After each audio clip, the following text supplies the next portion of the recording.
Saludos, buenas noches. ¿Qué tal? ¿Cómo están? Alberto Garzón, candidato de Izquierda Unida a la presidencia del Gobierno. Bienvenido a la noche. Hola, muy buenas noches. Gracias. ¿Qué tal? ¿Cómo está? Muy bien.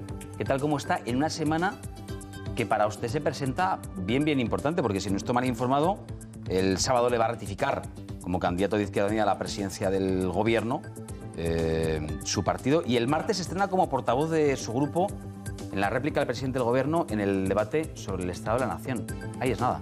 Efectivamente, pero bueno, es un proyecto político lo que yo estoy representando en este momento, y en ese sentido no es una cuestión que digamos que recaiga solo sobre mí, sino sobre todo el proyecto, y yo espero hacer todo pues con la seriedad y el rigor que se merece una ocasión como es plantarle cara a un presidente como Mariano Rajoy y plantarle las propuestas alternativas de un proyecto de izquierdas. ¿Ha pensado ya lo que va a decir o es pronto? Hombre, claro que lo he pensado. De hecho, escuchando a Rajoy es fácil tener muchas cosas que decirle. Lo que ocurre es que hay que engancharlas en 25 minutos, apenas 25 minutos, porque Rajoy, cuando uno le escucha hablar y ve que dice que la crisis es cosa del pasado, pues al final uno llega a la conclusión de que habla de una realidad que no es la realidad de la mayoría de la gente. Por lo tanto, en primer lugar, haremos una descripción del mundo real, que es el que vive la mayoría de la gente, y después las propuestas alternativas que son posibles ponerse en marcha, pero que Rajoy pues no tiene voluntad política para cambiar el rumbo, que sería lo necesario. De los muchos asuntos que vamos a tratar esta noche, hay uno que así en modo titular se lo planteo ya, pues porque es de lo que hemos estado hablando aquí en esta mesa muchos días, y su postura en todo esto nos interesa y mucho. No, nada más va a ser usted, es de hecho ya el candidato de Izquierda Unida a la presidencia del Gobierno. ¿Por qué cree que Tania Sánchez ha abandonado Izquierda Unida? Bueno, eso es algo que tiene que responder ella, no lo puedo responder yo por ella. Yo creo que es una mala noticia, pero es una compañera que ha trabajado mucho tiempo, muchos años con nosotros y con todas nosotras en la organización, y en ese sentido pues siempre es una mala noticia que alguien deje de considerar la organización un instrumento útil para transformar el país, que es para lo que hemos venido a hacer política. Pero entiendo que ha intentado hacer una serie de modificaciones en la organización y poner Izquierda Unida en un determinado sendero, que era el que habían votado la gente en las primarias, ha enfrentado resistencias y ha tomado una opción personal legítima, pero que yo no comparto, que me parece de hecho un error. Yo creo que es lógico que en momentos de confusión como los que estamos viviendo, personal y profesional, pues todo el mundo tenga dudas sobre qué hacer, y esto está pasando en todos los partidos políticos, que es difícil saber qué hacer, pero creo que es más necesario que nunca que en momentos como estos prevalezcan los principios y valores, y ese es el motivo por el que yo creo que hay que luchar desde dentro, incluso con esas propias resistencias que uno enfrenta. ¿Ha dicho un error de Tania Sánchez por abandonar Izquierda Unida o un error de la dirección de Izquierda Unida por permitirle que lo haga? No, Tania Sánchez toma una decisión personal que, como decía, es legítima. Ya evidentemente imagino que no lo considerará un error. Lo que yo creo es que es un error abandonar una organización desde la que yo creo que sí se puede luchar contra la derecha, que es Izquierda Unida. Y también creo que evidentemente la dirección de Izquierda Unida de Madrid tiene que hacérselo mirar por una cuestión evidente, y es que si la candidata elegida por primarias abandona la formación antes que una serie de personas ya señaladas por la dirección federal, pues es una paradoja. En cualquier caso, digamos que es importante centrarse en la política y no tanto en el ámbito interno, que es para lo que en última instancia estamos aquí, como decía antes, para hacer política y para preocuparnos por cómo transformar la sociedad y mejorar la vida de la gente. Le voy a presentar a nuestros compañeros de viaje esta noche. Los conoce a todos ellos, pero no obstante, pues los presento. Manuel Cerdán, buenas noches. Buenas noches. ¿Qué tal? ¿Cómo estás? Como siempre te digo, luzco perfecto. Sí. Hace frío, ¿eh? Bueno, y alguno de vosotros sé yo que habéis pasado un pequeño proceso de ligera convalecencia. ¿Tú no? No, yo no. Yo me vacuno. Le recomiendo a la gente que se vacune antes de que llegue el invierno. ¿Contra la gripe, contra el resfriado no se puede, o sí? Bueno, pero después también te cubre también el resfriado. ¿Tienes alguna otra noticia que compartir con tus compañeros de viaje? ¿Alguna otra noticia que no sea de las grandes? No, es un tema que no ha pasado, que ha pasado un tanto desapercibido, pero para mí tiene mucha importancia. Es la reacción del gobierno venezolano, y yo conozco al portavoz que ha dado la cara, que es el viceministro de Exteriores para Europa, cómo ha reaccionado a la información de que Juana Chao vive en Venezuela y está pendiente de una orden de búsqueda y captura de España, diciendo que no sabe si está allí y tampoco sabe si es verdad la información que se ha publicado, ¿no? Y nuevamente nos encontramos con un nuevo caso, Arturo Cubillos, ¿no? Un etarra que vive en Caracas, protegido por el manto del gobierno venezolano, y otros tantos. Yo creo que los servicios de información españoles calculan que hay una veintena de militantes o militantes de ETA con antecedentes en España, ¿no?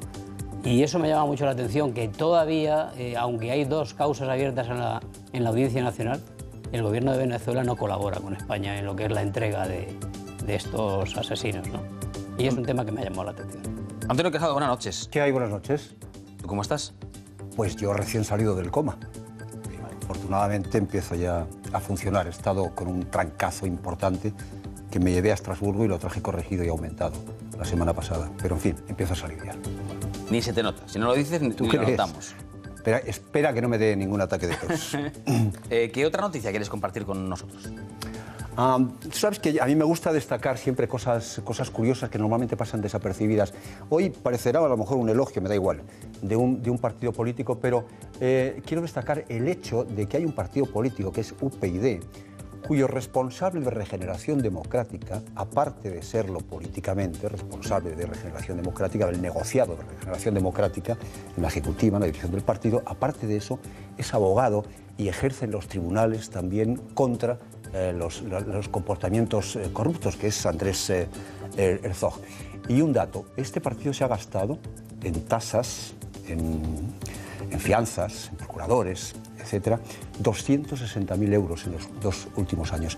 Lo quiero destacar porque me parece una forma de compromiso reforzado contra la corrupción. Y destacar también el hecho de que haya un partido político que no solamente denuncia a los corruptos en el Parlamento, sino que además haga lo posible por meterlos en la cárcel. Ya sabemos, por ejemplo, que UPyD pues, tiene que ver pues, con el caso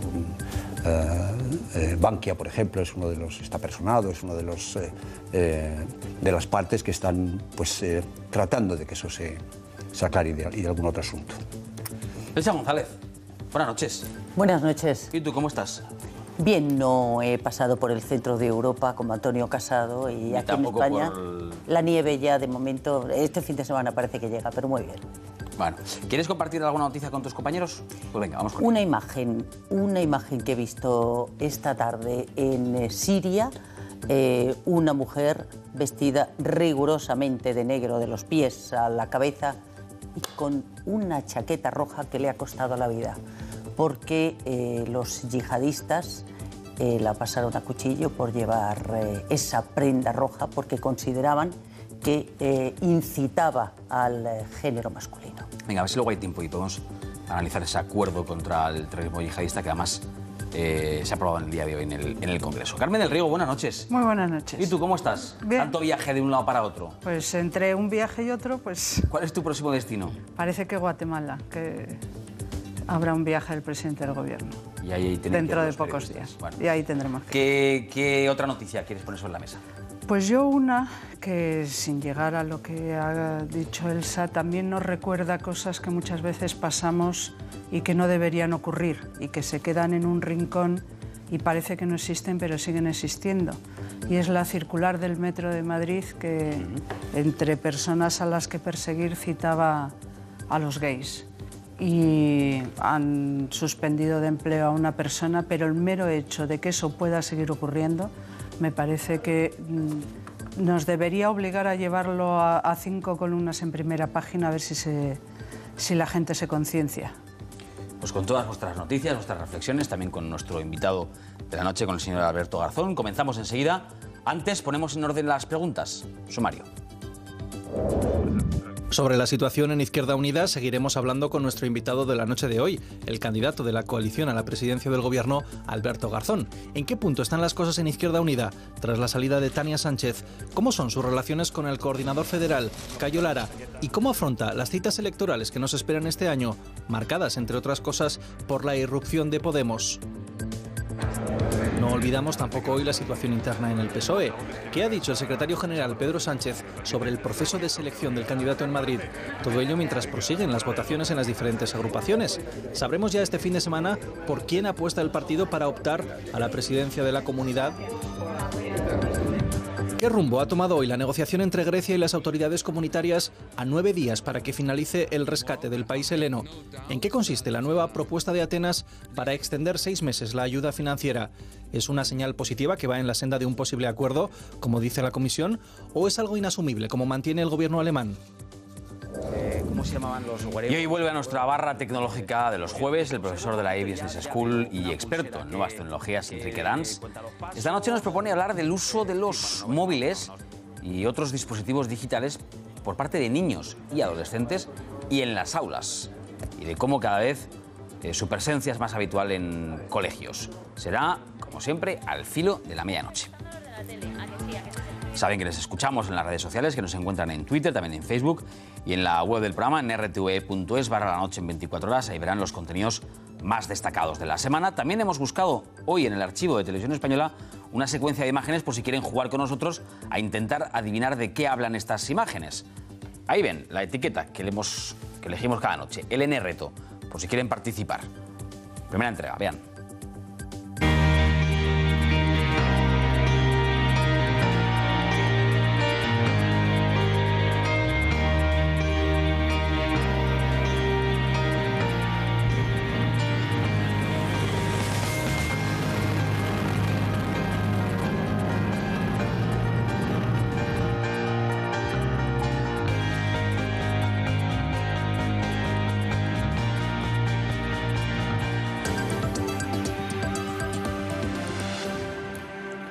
Bueno, seguimos en conversación con Alberto Garzón, candidato de Izquierda Unida a la presidencia del Gobierno. Déjenme que cuente una intimidad. Hablábamos así fuera de cámara. Oiga, pues es que es insultantemente joven. No lo decía yo, evidentemente, porque es una de las cosas que me suele caer a mí. En este caso, la caída de nuestro invitado. ¿Cómo se llega a la edad de 30 años, que son los que tiene usted, a ser pues quien dé la cara en nombre de Izquierda Unida frente al presidente del Gobierno, nada menos que el día en el que el Congreso de los Diputados se pone de tiros largos, porque es el debate sobre el Estado de la Nación, que es el día, sin duda alguna, más importante que se puede vivir en el Congreso de los Diputados? ¿Esto cómo se hace? Y el debate más seguido, probablemente. Bueno, pues la explicación es muy sencilla. La explicación es que Izquierda Unida somos una organización muy democrática que permite pues, que una persona como yo, que era un militante de base y que era un activo en los movimientos sociales, como por ejemplo el 15M, en un determinado momento de mi vida, cuando he sido recortado en una universidad pública y estaba echando una beca para irme del país, precisamente porque ese país que estamos denunciando que existe ahora mismo es el país de los emigrantes, el país de la pobreza, del desempleo, de la miseria, pues se ofrece la oportunidad por parte de las asambleas de Izquierda Unida de que yo fuera el candidato por Málaga, que es de donde yo soy y donde yo estudié.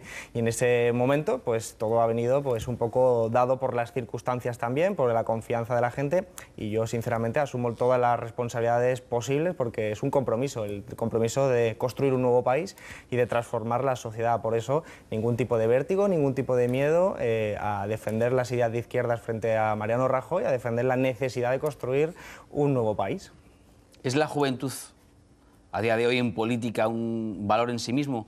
¿Que no tiene menos de 40 ¿lo tiene más difícil o qué? Yo pienso que no. Pienso que no, porque la juventud es un valor secundario, quiero decir, se pueden encontrar a personas jóvenes que tengan la opinión totalmente contraria a la mía, que representen un proyecto político muy diferente al mío, y personas pues como Julio Anguita, como Beiras, que son personas de una edad mucho mayor que la mía y sin embargo defendemos el mismo proyecto de sociedad. Por lo tanto, yo creo que al final hay que preocuparse más de lo que son las ideas, lo que es el rigor.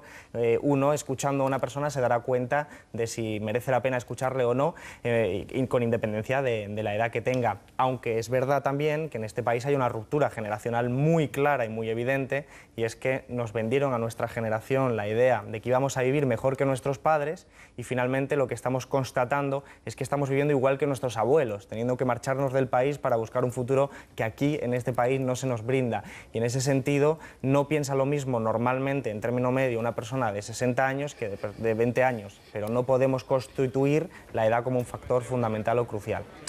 Vayamos a algunos de estos asuntos de los que se habla permanentemente en los medios y además con frases, lugares comunes que quiero someter a su opinión. Por ejemplo, una frase que escuchamos permanentemente: Izquierda Unida saltaba por los aires. Izquierda Unida va a acabar fagocitada por Podemos. Tania Sánchez es un caballo de Troya de Podemos en Izquierda Unida. Alberto Garzón, que es amigo de Pablo Iglesias, es otro caballo de Troya para destruir Izquierda Unida y facilitar ese encuentro con Podemos. Todas estas frases, ¿a usted qué le sugieren? Bueno, a mí me parece una barbaridad y además que no tienen fundamento. Izquierda Unida es una organización con una larga trayectoria, como todo el mundo sabe, es autónoma, es independiente, lo va a seguir siendo, y nosotros defendemos un proyecto de transformación social, y todos los que estamos en Izquierda Unida defendemos Izquierda Unida, no se puede concebir otra cuestión. Creo que todo ese tipo de relatos sobre fagocitaciones o sobre otra serie de difamaciones no tienen encaje, no son entendidos de esa forma por la militancia de Izquierda Unida. Creo que tienen otros intereses, que es pues confundir a la ciudadanía, pero yo puedo garantizar que Izquierda Unida va a seguir existiendo, va a seguir dando la caña y de hecho va a ser parte activa de la transformación social que necesita este país. Por eso asumo yo, además, entre otras cosas, la responsabilidad de ser candidato a la presidencia del gobierno. Hay que mejorar las encuestas, tenemos que ganar la confianza de la gente, tenemos nuestro programa, nuestras propuestas, son de izquierdas, son un proyecto político autónomo, no somos Podemos, no somos el PSOE, no somos otras fuerzas sociales, y lo que tenemos que hacer es ponernos a pensar en política, en cómo solucionar los problemas de la calle y dejarnos de entender la política como una competición deportiva en la que hay un mercado de fichajes o cualquier otra cuestión que es prácticamente banal en relación a los problemas tan importantes que hay en la sociedad a los que hay que dar respuesta. Pero muchos de los actuales dirigentes de Podemos sí que han sido previamente militantes de Izquierda Unida. ¿Tiene usted miedo de que siga produciéndose ese trasvase de dirigentes, de miembros de Izquierda Unida a Podemos? Porque al final es descapitalizar el partido que en este momento usted quiere que llegue a la Moncloa. No, yo no tengo ningún miedo, la verdad es que no tengo ningún miedo. La gente es libre y puede elegir tanto marcharse a otra formación, como marcharse a su casa, como dedicar mucha más energía, que es lo que a mí me gusta, dentro de Izquierda Unida. Es verdad que muchos dirigentes de Podemos han sido históricamente parte de Izquierda Unida. Sin ir más lejos, pues el propio Pablo Iglesias o Juan Carlos Monederos pasaron alguna vez de su época por Izquierda Unida, e incluso podemos decir que han estado más años en Izquierda Unida que yo mismo. Pero en cualquier caso son anécdotas. Lo importante es lo que se piensa en el día de hoy. En el día de hoy el proyecto de Podemos es un proyecto político muy diferente al de Izquierda Unida, aunque haya muchas similitudes también. Hay matices que nos separan y que somos proyectos políticos distintos. Y en ese sentido, pues cada uno tiene que elegir cuál cree que es el instrumento social. Yo creo que la política tiene que ser cooperación y por eso tengo muy claro que Podemos no es mi enemigo. Mi enemigo son las políticas que han recortado la sanidad, la educación, las políticas que han ejecutado Partido Popular y Partido Socialista. Pero Podemos es un proyecto político distinto al mío. ¿En qué se diferencia? Así, si aterrizara un marciano en la Tierra en este momento, ¿usted qué le diría para decir, mire, Izquierda Unida es esto y Podemos es esto otro? Bueno, hay una cuestión que ellos mismos ponen de relieve muy claramente. Ellos dicen, no somos ni de izquierdas ni de derechas. Pues nosotros sí somos de izquierdas y nosotros hacemos bandera de la lucha por una ecología, por la lucha del ecologismo, por la lucha por los derechos de la mujer, la lucha por el laicismo, la lucha antimilitarista, una serie de luchas de que nosotros hacemos también bandera y nos sumamos a ellas, que están más o menos ausentes, al menos a mi juicio, en el discurso de Podemos, aparte de que tienen una estrategia electoral diferente. Yo no me siento parte de ese proyecto político porque mi proyecto político, mis principios y mis valores son de izquierdas y creo que la solución a este país viene por ese lado, por el lado de la izquierda, porque sigue habiendo pobres, sigue habiendo ricos y la izquierda y la derecha son etiquetas válidas para entender quiénes defienden a unos, quiénes defienden a otros. Políticos jóvenes, o eso que algunos llaman un tiempo nuevo, de eso le preguntaba yo hace un instante, pues quiero compartir con usted y con nuestros espectadores una imagen, porque nuestro invitado de hoy aparece junto a Tania Sánchez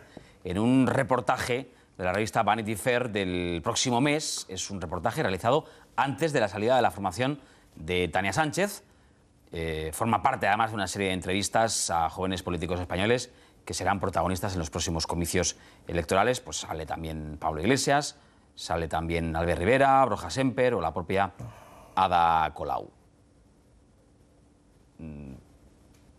La imagen junto a Tania Sánchez es antes de que Tania Sánchez saliera de Izquierda Unida. Por noviembre o diciembre fue, más o menos. Pero no sé si esa foto dice algo. No, nos lo ofrecieron el escenario, nos lo ofrecieron la propia revista. El objetivo era hacernos una entrevista política que además creo que salió muy interesante, al menos yo estoy muy contento. Una a Tania y otra a mí, son entrevistas diferentes.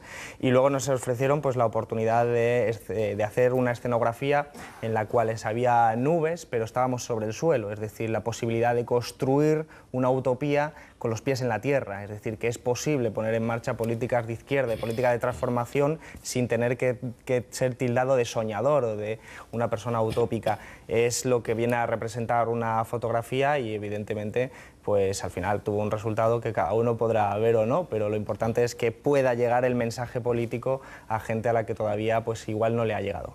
Tania Sánchez, que dijo ayer, por eso le preguntaba si tienen alguna simbología especial verles juntos, decía ayer en un desayuno la señora Sánchez que ve urgente acabar con la fragmentación de la izquierda. ¿Usted también ve urgente que la izquierda sea capaz de aglutinarse, de juntarse para hacer un frente común? Absolutamente, absolutamente. De hecho, para eso estamos además en Izquierda Unida, que el propio nombre simboliza la intención de no fragmentar a la izquierda y de no concurrir ni siquiera a las elecciones de forma que se le permita al Partido Popular tener más facilidades. Al final, cuando nosotros hemos estado parando un desahucio, cuando hemos estado defendiendo la sanidad pública, la educación pública, las mareas o las marchas por la dignidad, nadie se pregunta que quién es el de al lado, si qué carné tiene el de al lado. Cuando paras un desahucio, no le preguntas al que recibe los mismos porrazos de la policía que tú, si es del PSOE, si es de Podemos o si no es de ningún partido. Entonces estás junto en una lucha por un motivo, por una causa política que supera todas las siglas. Pues eso que se consigue en la calle sería ideal conseguirlo también en las elecciones, entre otras cosas para evitar que la ley electoral nos penalizara. Pero esto construirlo es más difícil de lo que parece y al final es verdad que podemos llegar a escenarios casi paródicos, como puede ser pues, La vida de Brian, con muchos partidos de izquierda. Lo digo La vida de Brian porque es una de las películas que a mí más me fascinan y que me parecen más relevantes con esa crítica irónica. Pero desgraciadamente porque es real, porque no podemos estar teniendo tantos partidos de izquierda. Vamos a ponernos de acuerdo en lo que tenemos en común y no tanto en las diferencias. No acentuemos tanto las diferencias si podemos estar en algo en común, porque si no, no hubiéramos parado ningún desahucio, la gente que se ha organizado para pararlos. Y en ese sentido creo que al menos el titular "hay que evitar la fragmentación de la izquierda" lo suscribo completamente. ¿Y no le parece a usted curioso que Tania Sánchez haga un llamamiento para evitar la fragmentación de la izquierda después de abandonar Izquierda Unida? Bueno, esa es una pregunta que se la tienes que hacer lógicamente a ella. Yo por eso considero que me tengo que quedar en Izquierda Unida con todos los compañeros. Es el proyecto adecuado y además tenemos que participar de ese proceso de transformación con otras fuerzas. Hay que colaborar, hay que cooperar y yo espero además firmemente que en el futuro nos podamos encontrar en las mismas luchas con la compañera Tania Sánchez y con todas las personas que compartan un proyecto. Y el proyecto político, yo creo que el de Tania no ha cambiado sustancialmente con respecto a hace un año. Por lo tanto, estoy convencidísimo de que nos vamos a encontrar en muchas luchas en el futuro. Bueno, estamos en un año que yo decía fundamental, con 5 comicios electorales, separando, mejor dicho, las autonómicas y las municipales. Y el primero de ellos, el próximo 22 de marzo, es en las elecciones andaluzas, donde le quiero preguntar, porque Susana Díaz en su día, y lo escuchamos aquí, pues le hacía a usted poco menos que responsable del adelanto electoral en Andalucía, que bueno, como mínimo ya es una responsabilidad, ¿no? Bueno, sí. ¿También el responsable del adelanto electoral en Andalucía? Sí, prácticamente hasta la muerte de Manolete dentro de poco, porque lo cierto es que Susana Díaz lo único que estaba haciendo era buscar una excusa. Primero empezó con la causa del referéndum, después un viaje al Sáhara de compañero Diego Valderas y finalmente pues encontró en mí pues, la oportunidad perfecta para justificar una decisión que tenía tomada ya desde hace mucho tiempo. Yo creo que las causas reales fueron la decisión de Izquierda Unida de investigar la corrupción asociada al Partido Socialista con los fraudes de los cursos de formación. ¿Esa fue la razón por la que... A mi juicio estoy convencido, porque se decidió en una asamblea de Izquierda Unida en diciembre y apenas unas semanas después Susana Díaz rompe el pacto con excusas baratas que no compra nadie, porque no se las cree nadie, nadie se puede creer que yo fuera. Yo puedo tener mi opinión sobre el pacto, pero no soy la causa de la ruptura. La causa de la ruptura Susana Díaz la conocía y es el miedo a pactar, el miedo a investigar sobre la corrupción. No es casualidad tampoco que el día que rompiera el pacto con Izquierda Unida pactó con el Partido Popular un reparto de sillones en la Cámara de Cuentas, que es la institución que fiscaliza la corrupción en la administración pública. Es decir, todo muy simbólico. Y ahora hemos conocido además que el proceso de los ERES y otros procesos de corrupción, como la Operación Edu, afectan de lleno al Partido Socialista. Creo que ahí es donde estaba la causa última del PSOE, que Izquierda Unida, que ya consiguió una comisión de investigación sobre los ERES, queríamos ahora una comisión de investigación sobre los cursos de formación y el fraude asociado. Y creo que ahí está la verdad de la ruptura. Bueno, voy a abrir ya la mesa a nuestros invitados, a nuestros analistas de la noche. Antes una más, porque ha tenido usted una polémica pues con otro coetáneo suyo, de estos jóvenes de Nueva Jornada, políticos de Nueva Jornada, lo digo yo, de lo de los jóvenes, pero bueno, es que es lo que le dicen a usted mucho, lo de los jóvenes, que ha tenido polémica con Albert Rivera, con esa frase que el señor Rivera pronunció de que a los andaluces hay que enseñarles a pescar y no darles pescado. Bueno, yo entiendo que fue una metáfora muy desafortunada. Entiendo y acepto que Albert Rivera no quisiera referirse a lo que todo el mundo entendió, y lo que yo hice fue, pues evidentemente, defender la realidad. La realidad económica es que los andaluces sabemos pescar perfectamente. De hecho, desgraciadamente, tenemos tantas habilidades en el trabajo que nos tenemos que marchar del país a países como Alemania a generar los beneficios allí. Y que el problema de los andaluces, igual que el problema de los españoles con respecto a Alemania, no es que seamos vagos, no es que seamos una gente que se tira a la Bartola en la playa a esperar y a recibir subvenciones. El problema es de estructura productiva, el problema es económico. El problema es que Alemania es un país industrializado, España ha sido desindustrializado y nosotros exportamos productos de bajo valor añadido, Alemania productos de alto valor añadido, y ahí reside la realidad de por qué en Andalucía somos menos productivos que en otras partes de España y que España es menos productiva que Alemania. Es decir, en los datos, en el rigor, no en los tópicos a los que algunas personas se acogen en desafortunadas metáforas. 11 menos 7, 10 menos 7 en Canarias. Yo entiendo que estaba un buen rato con Alberto, pero es que no quedaba otra. Abro la mesa, ¿quién quiere empezar? Venga, Cerdán. ¿Qué tal? Buenas noches. Muy buenas noches. No, yo le voy a preguntar por la crisis de Madrid y sobre todo por una crítica que he oído de un sector de sus compañeros de Izquierda Unida. Le recriminan a usted de haber utilizado una vara de medir diferente en sus críticas a los dos diputados de Madrid, a Gregorio Gordo y a Ángel Pérez, con respecto al trato a Tania Sánchez y la investigación que tiene abierta en Rivas hacia Madrid sobre esas subvenciones a su hermano de su época de concejala.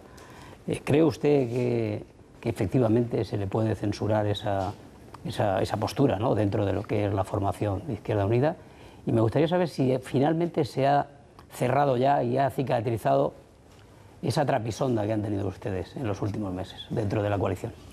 Yo creo que es muy difícil acusarme a mí de una doble vara de medir, porque además siempre creo, al menos honestamente, que me he caracterizado por utilizar la misma con todo el mundo.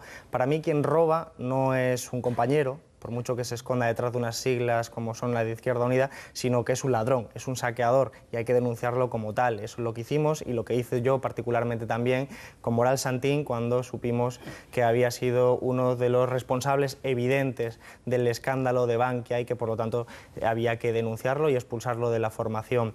Yo siempre he mantenido que hay que defender el Código Ético de Izquierda Unida y siempre he mantenido que Tania Sánchez, mientras estuvo en la organización, si hubiera sido imputada por un caso de corrupción, pues tendría que aplicársele el Código Ético y entonces no habría oportunidad ninguna salvo asumir responsabilidades políticas. Y en el caso de las otras dos personas es que hubo un proceso de investigación en Izquierda Unida Federal que determinaron que no eran culpables de corrupción, pero sí eran responsables políticos. Y es que en nuestra formación, que es mucho más democrática probablemente que otras, al final no solo queremos que no estén los corruptos, sino que tampoco estén aquellas personas que por error o inacción han permitido que, por ejemplo, Moral Santín fuera una de las personas involucradas en el escándalo de Bankia.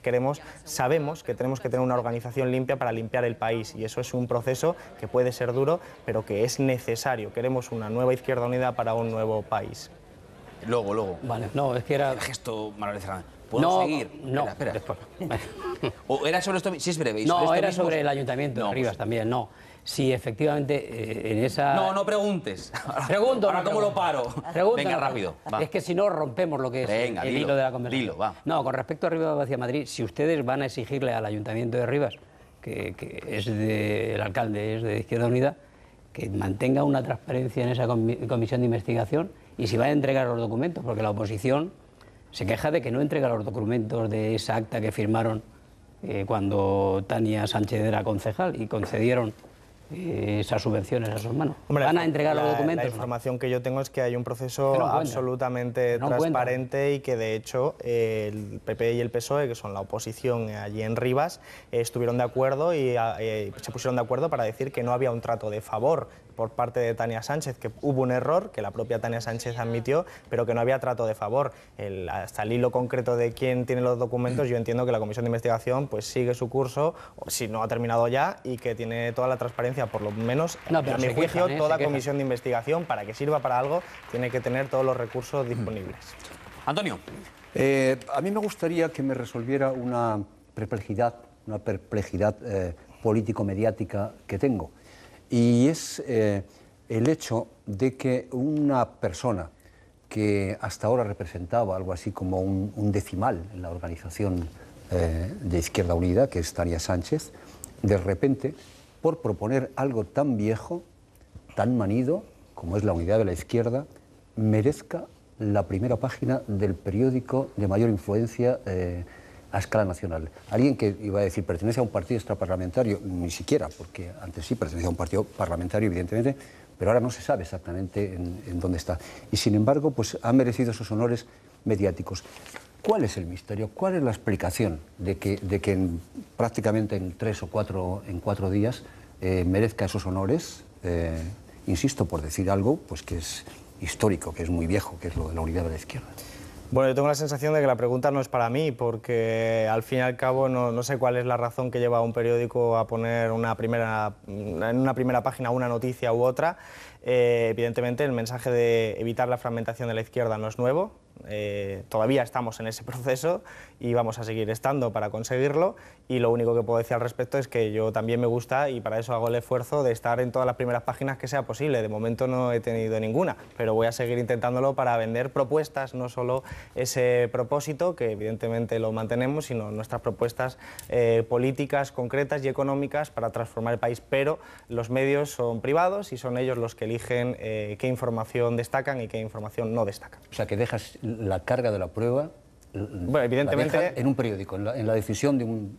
Hombre, evidentemente son ellos los que deciden, y su grupo editorial, y supongo que sus jefes, los que lo deciden. Yo no creo en conspiraciones. No hay una interpretación de los propios periodistas. La política siempre es conspiración, pero no toda la política es conspiración, y en ese sentido yo no voy a comprar ninguna conspiración posible, ni ninguna explicación que integre algo más o menos complejo. Yo creo que es algo mucho más prosaico en este caso, y es que la dirección de este periódico, El País, decidió que esta información era relevante. Al margen de eso, habrá que preguntarles a los del País. Ha dejado caer así, como que no quiere la cosa, que de momento el señor Garzón no ha sido portada, entiendo que no ha sido portada así en grandes titulares, ¿no? Porque no es una cuestión de celos, ¿eh? Me refería... No, pero le preguntaba como una curiosidad, pero sí le hemos visto en portadas de periódicos, ¿no? Sí, habría aparecido en alguna. Me refería a que yo quisiera más. Quiero decir, lo que quiero es llegar a la gente para que conozca mis propuestas económicas como economista, mis propuestas políticas, y por lo tanto, si estuviera pues todos los días en todos los periódicos, bueno, pues mejor, ¿no? Más fácil llegaría a la gente, evidentemente. Eso es. A mí lo que me preocupa es el fenómeno de algo que podría llamarse la cultura del anabolizante, es decir, cómo tener una masa muscular potente en 15 días. Porque no me explico de otra manera cómo se puede producir una promoción. Bueno, Tania es una persona que aparece mucho en televisión, y hoy en día, pues lo digo desgraciadamente, pero yo también aparezco. Estamos en un proceso de espectacularización de la política, donde prima más... periódicos escritos? Prima más... Sí, al final la agenda política se está marcando fundamentalmente a golpe de tuit, a golpe de tertulia televisiva, y eso es lo que está marcando la agenda política. Digo desgraciadamente, pero ese es el tablero de juego que nos toca jugar, y ahí juego yo también. Sí, el tremendismo verbal yo lo relacionaba más con ciertas cadenas de televisión que con un periódico pues, de un cierto prestigio. Pero en fin, o sea, al país habrá que preguntarle. Elsa. La sombra de Tania Sánchez sí que es alargada, al menos sobre Alberto Garzón, porque estamos acosándote con esa figura. Y con Podemos. de las noticias Desde más luego. llamativas, No. junto con lo que pasó la Está semana pasada en el clarísimo. PSOE, la Izquierda Unida, ¿no? Pero Está clarísimo. Preguntando, no acosando. ¿eh? No, está claro. Pero podemos ir a Andalucía, que al final es territorio de Garzón. Hay dos expresidentes andaluces, Griñán y Chávez, que ahora están atravesando una situación un poco complicada con la justicia. Hasta hace nada estaban gobernando en Andalucía con Susana Díaz y con el PSOE. ¿Deberían dimitir estas dos personas, estos dos expresidentes imputados a su juicio? Hace 2 días hubieran tenido que tomar una decisión, además, formando parte del gobierno de Andalucía. Bueno, yo tengo muy claro que primero hay un momento de perplejidad, como todos los andaluces, que es que 2 expresidentes de una comunidad autónoma estén imputados, lo que significa que no son culpables, pero que hay indicios de que han tenido una responsabilidad jurídica sobre un caso tan dramático como es el de los ERES y el saqueo de esos fondos públicos. Responsabilidad política no cabe ninguna duda de que la tuvieron.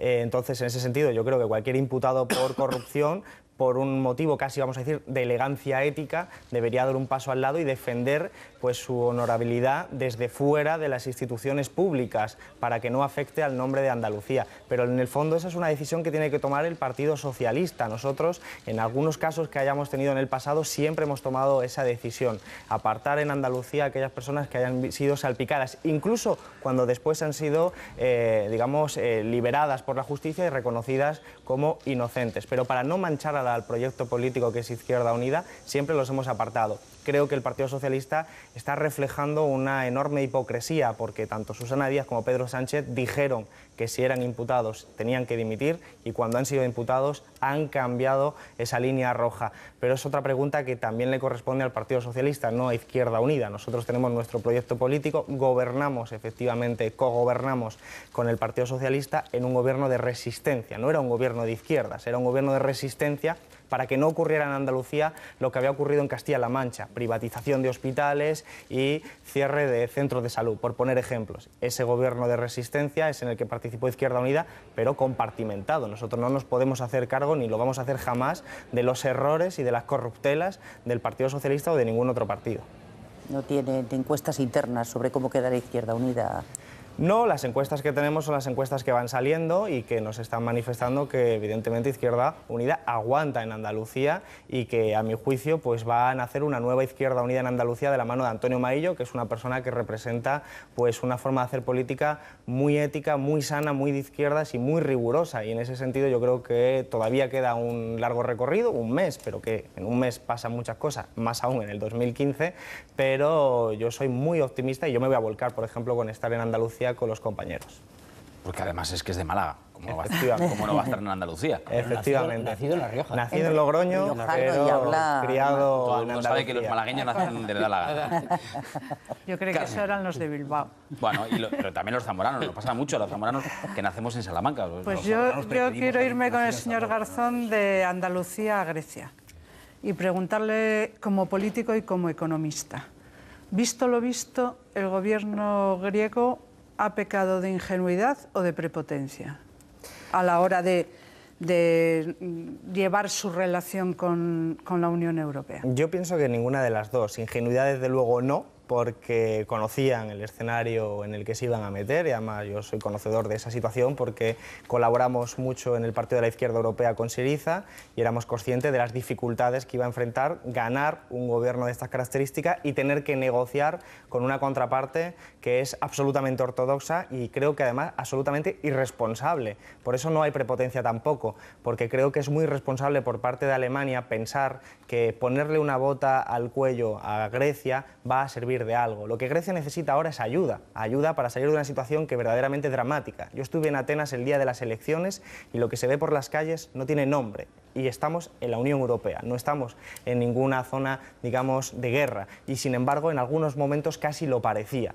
Y eso solo se puede resolver con políticas de crecimiento económico, con políticas de estímulo, con una reestructuración de la deuda que ayude a pagar la deuda, es decir, con unas políticas que en otro tiempo hubieran sido muy normales y que sin embargo en una Unión Europea diseñada al servicio de los bancos y especialmente de los bancos alemanes está siendo un sinsentido las negociaciones, y hasta Francia, que no es precisamente un país muy de izquierdas porque es un país que está haciendo recortes en su país, está a favor de Grecia. Estamos en un sinsentido absoluto. Yo no diría que hay prepotencia, no diría que hay ingenuidad, diría que hay un gobierno que está defendiendo la dignidad de los griegos. Es que no les queda otra. No les queda otra para salir adelante. Solo les queda o esto o que los nazis, que tienen ya un 6% del voto, sigan subiendo en porcentaje de voto. Por lo tanto, la actitud del gobierno alemán es absolutamente irresponsable con la historia de la Unión Europea. Lo que pasa, yo se lo decía, lo de la ingenuidad, porque no sé si fue ingenuo o a sabiendas el hecho de prometer unas cosas que no estaba en manos del gobierno griego hacer.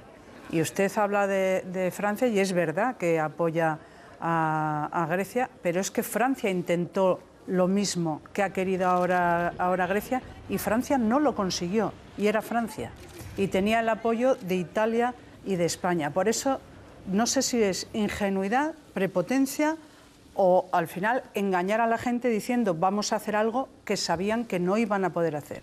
Como por ejemplo lo que desde el minuto 1 se renunció, que fue la quita. Bueno, es que lo que está poniendo de relieve esa situación en la que algunos gobiernos no pueden hacer lo que han prometido, aun cuando técnicamente sería posible, solo que hay una camisa de fuerzas construida para el momento ad hoc para evitar que se puedan hacer políticas alternativas. Lo que pone de relieve es que no estamos en una Unión Europea de los pueblos de Europa, estamos poniendo en una Unión Europea dominando Alemania y el Banco Central Europeo, y que si ellos no dan el brazo a torcer, pues no puede ocurrir ninguna alternativa. Esa no es mi Unión Europea. Esa no es mi Unión Europea. Yo no voy a aceptar que los bancos alemanes manden. Pero habrá que cambiarla. Y en el caso, claro, pero solo la puedes cambiar. Solo la puedes cambiar con la negociación en la mesa lo más dura que sea posible. Hay que pensar que estamos viendo una estafa. El dinero que se le prestó a Grecia en la deuda pública eran bancos alemanes, franceses, sobre todo bancos alemanes y franceses, un poco como en España. Y en estos años de rescate económico, que no ha sido a las personas, sino a los bancos, esa deuda ha pasado de ser de los bancos, que se la han ido retirando, a ser de los países. Es decir, han ido traspasando los riesgos y las pérdidas a todos los demás. Es decir, los bancos están viviendo su paraíso. Y lo triste es que cuando la gente vota en una dirección, incluso la desesperada, porque su situación es desesperada, esta Unión Europea no les está dando respuesta. Entonces, después no se puede quejar la propia Unión Europea de que crece el euroescepticismo o que crecen los radicalismos de extrema derecha. Es el resultado, desgraciadamente lógico, de la irresponsabilidad. Por lo tanto, ojalá hubiera más Grecias, y espero, y yo lo digo como candidato a la presidencia del Gobierno, que podamos hacerlo también desde España para enfrentarnos a ese dominio de los bancos alemanes. Hay otra posibilidad, irse de Europa. Carmen, el ministro griego de Finanzas, Yanis Varoufakis, cuando se fue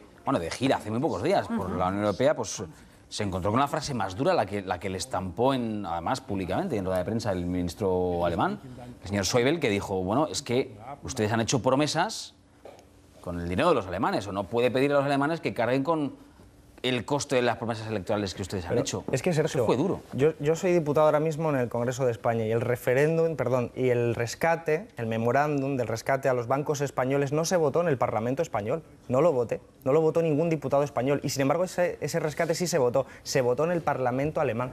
Se votó en el Parlamento alemán porque no era un rescate a los españoles, era un rescate a los bancos alemanes. Es que estamos en una Unión Europea donde lo que diga Merkel va a misa. Y me refiero a Merkel cuando realmente ella es también títere de los bancos alemanes, que son los que mandan. Yo no quiero vivir en una comunidad política así, y queremos cambiarla. ¿Cómo la cambias? No es saliéndote del euro o saliéndote de la Unión Europea, porque va a tener unas consecuencias económicas que hay que cuantificarlas y son muy graves. Lo mejor es cambiarla pues haciendo una correlación de fuerzas distinta, cambiando los gobiernos, sobre todo del sur de Europa, para hacer frente al dominio de esta irresponsabilidad absoluta de Alemania. El Banco Central Europeo se creó a imagen y semejanza del Banco Central alemán, y eso está claro. La Unión Europea ha sido comandada desde el principio por la potencia alemana, y eso me parece que es muy grave, porque somos democráticos, al fin y al cabo. pero Todos quieren preguntar un momento. Vamos a poner orden Sí.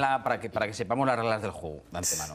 Una más, breve cada Breve, uno. breve. Y dejamos a Alberto que se vaya a descansar. Sí, Venga, pero Manuel. Alberto, sí hay un atisbo de prepotencia, porque la respuesta que ha dado Grecia hoy ha sido que tras la reunión de mañana solamente hay dos opciones a la propuesta, o aceptarla o rechazarla. Hombre, hay un margen de negociación ahí, no solamente... Yo he visto en este viaje por Europa, buscando a Mr. Marshall, del ministro griego, una cierta prepotencia, eso sí. Pues- Y sobre todo cuando te tienen que a ti dar el dinero, pues hay que ser un poco más humilde y reconocer cuál es la situación. Y sobre todo por una razón. Es que al final estamos hablando de la Unión Europea y los Estados europeos están reaccionando cada uno en torno a su política interior. Alemania está tomando decisiones con respecto a su política interior, España también y Grecia también. Entonces, al final ahí es donde hay que confluir, ¿no? La situación, Manolo, en Atenas, en Grecia, es tan dramática que lo que se están jugando directamente es que la gente se muera o no se muera. Alemania se está jugando si los bancos tienen miles de millones de beneficio o solo 500 millones de beneficio. Quiero decir, no es comparable. No es comparable la situación y, por lo tanto, no se puede medir de esa forma. La deuda que tiene Grecia es una deuda irresponsable por burbujas que han tenido, pero es de gobiernos que son aliados de Merkel en el Parlamento Europeo. Y son aliados de los socialistas. Es que el nuevo gobierno y el pueblo griego no se merece pagar lo que han sido las culpas de los aliados de Merkel cuando han estado gobernando. Por lo tanto, creo que aquí también hay mucha hipocresía. De hecho, Syriza en las encuestas ha subido hasta el 40 y tantos % porque sabe que la gente sale a la calle a defender a su gobierno. Creo que es algo digno que ojalá viéramos aquí en España. Sin embargo, Rajoy, en su situación, lo que está haciendo es ponerse del lado de los alemanes, cuando en realidad la batalla que se está disputando por el pueblo griego creo que es la misma batalla que nos disputamos nosotros. El compromiso es de los Manuel, estados, hay no de tiempo los para gobiernos. más, ¿verdad que no? Mal. Carmen, Antonio y Elsa, venga, rapidito, porfa. Yo una muy rápida, porque hablando antes de edad, he echado cuentas y usted tiene la mitad de la edad de Rajoy. La pregunta es, ¿hay que arramplar con todo lo que se ha hecho en estos años o algo es válido? Porque parece en muchos partidos o en muchos nuevos políticos que no vale nada de lo que se hizo en estos 35 años, más de los que tiene usted. No, por supuesto, hay muchísimas cosas. Como decía al principio, la edad es un elemento secundario. Yo, por ejemplo, aprendí a luchar con las palabras de Marcelino Camacho, que decía que el derecho a huelga se consiguió haciendo huelgas. Creo que esa sabiduría que nos trajo la democracia no lo trajeron unas cuantas personas reunidas en un despacho, lo trajo mucha gente luchando en la calle, sufriendo, pues incluso pues, en el momento de la transición, incluso la muerte. Y esas son las personas que lucharon, trajeron la democracia, con todos sus elementos perjudiciales que también ha tenido cierto ámbito de la transición, pero hay muchísimos elementos. Yo he estudiado en una educación pública, en un colegio público, en un instituto público, en una universidad pública, gracias a generaciones precedentes como la de mi padre, mi madre, mis abuelos, que han conseguido conquistar unos derechos sociales que nos arramplan ahora. Todo eso hay que mantenerlo. Lo que ocurre es que el país y el proyecto de país que han diseñado determinados gobiernos, como el PP y el PSOE, ha fracasado y está fracasando para la mayoría social. Para una minoría, para la familia Botín, está yendo de maravilla. Por lo tanto, lo que queremos es un nuevo país que se base en la defensa de los derechos de la inmensa mayoría, que son los que consiguieron nuestros padres y nos están quitando. Antonio. No le voy a pedir un pronunciamiento sobre una profesión ideológica antigua de Izquierda Unida, que es el republicanismo, es decir, la forma del Estado. Ya supongo que que no acepta la monarquía. Pero sí le puedo preguntar si la aparición, por lo menos desde el punto de vista de la renovación generacional, de Felipe VI ha sido buena, mala o indiferente para lo que podemos decir genéricamente la estabilidad del país, que lleva unos cuantos meses en pura zozobra. La aparición en esas de Felipe VI, ¿cree que ha sido positiva? Yo creo que es absoluta indiferencia, porque además, entre otras cosas, se supone que la monarquía no tiene ningún papel y debería ser indiferente. Yo soy profundamente republicano, no solo porque quiera cambiar la jefatura de Estado y que sea democrática, es decir, que no exista ninguna familia por encima de los demás en términos legales, sino porque creo que la democracia es participación política de la gente, son referéndum, iniciativas legislativas populares, participación de los revocatorios, una serie de instrumentos donde la gente se involucra en política, y eso para mí es el republicanismo mismo como tradición filosófica política. Pero la figura de Felipe de Borbón, el ciudadano Felipe de Borbón, pues a mí no me genera ni antipatía ni amistad. Es una persona que creo que está ocupando un espacio que debería ser democrático, que debería ganarse su legitimidad en unas elecciones. No lo situaría como un elemento, evidentemente, digamos, de urgencia social, pero que creo que cuando construyamos un nuevo país donde la gente participa activamente en política, no podrá quedar una familia privilegiada y además totalmente impregnada de corrupción, como hemos visto en los casos pasados. No trataba de que se pusiera usted tan fundamental, tan esencial, quería simplemente que accidentalmente explicara. Me he puesto sincero. Hablando de privilegios, Como tiene siempre. Elsa el privilegio de hacer la última pregunta.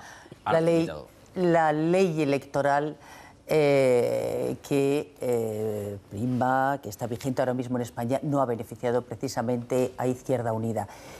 Ahora estábamos justo antes de empezar el programa hablando de un artículo de Felipe González, el expresidente del Gobierno, que era partidario de una reforma. ¿Es partidario usted también, Izquierda Unida, de una reforma electoral y cómo?